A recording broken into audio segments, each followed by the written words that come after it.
बोधि धर्म नाम का एक महान बौद्ध भिक्षु हुआ। कहते हैं जब वह चीन पहुंचा तो चीन का सम्राट उससे मिलने आया।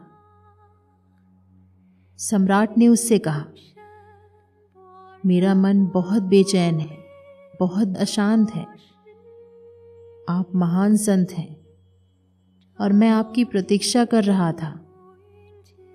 मुझे बताएं कि मैं क्या करूं जिससे मेरा मन शांत हो जाए।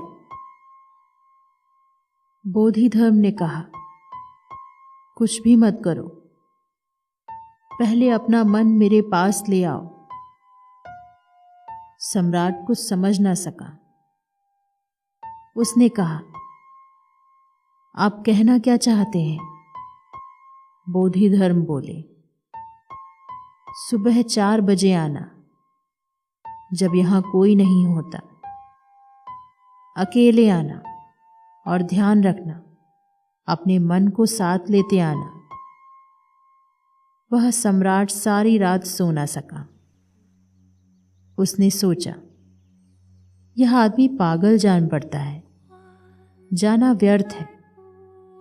लेकिन उसका यह कहने से आखिर मतलब क्या है कि भूलना नहीं, मन को साथ लेकर आना। सम्राट ने तो एक बार जाने का विचार ही त्याग दिया था, लेकिन वह व्यक्ति इतना मोहक, इतना चमत्कारिक था कि सम्राट खुद को रोक ना सका। 4 बजे वह बिस्तर से उठ बैठा और कहने लगा, चाहे जो हो, मुझे जाना ही है।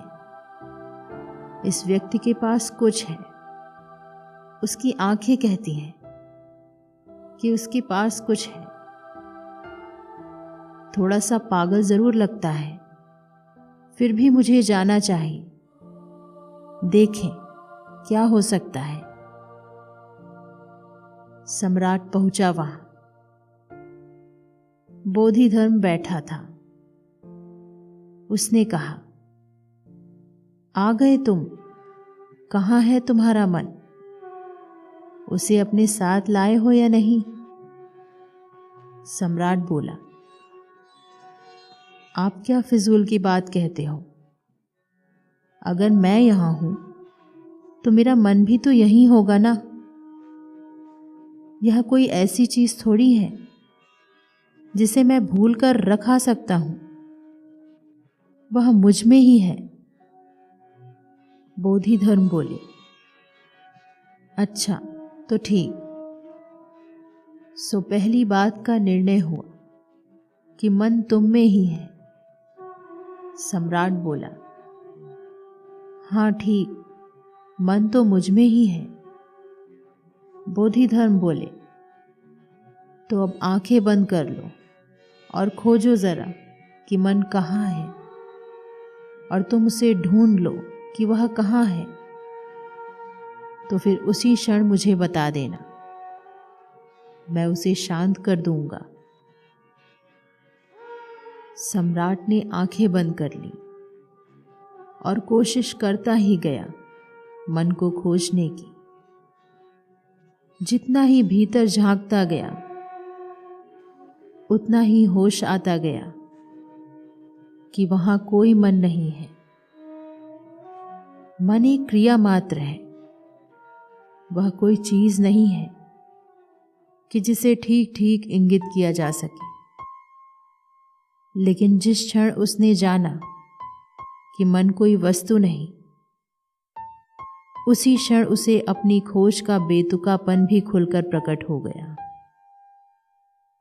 यदि मन कुछ है ही नहीं तो फिर इसके बारे में कुछ किया ही नहीं जा सकता है।